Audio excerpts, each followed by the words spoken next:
eu recomendo para todas as pessoas não dependerem do sistema. Então, quando você conquista a sua independência financeira, você é a sua carta de alforria desse sistema medíocre. O mesmo sistema que te despreza e te humilha quando você ainda não conquistou alguma coisa é o mesmo sistema que puxa seu saco quando você vence.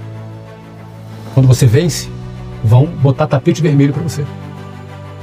Então, eu sempre digo, olha, quando você está em baixa, não acredite que você é um bosta, não. Porque o sistema vai te chamar de bosta o tempo inteiro. Não acredito, você não é um bosta. Mas não se iluda quando o sistema começar a puxar o seu saco. Você também não é o cara. Você se manter com a mesma identidade na baixa ou na alta é o que te mantém livre do sistema. Porque você se achar um bosta significa que o sistema está te dominando. Pra você se achar o cara é porque você se vendeu pro sistema. Então, quando você não se move nem de um lado nem do outro, você se mantém isento dessa porcaria.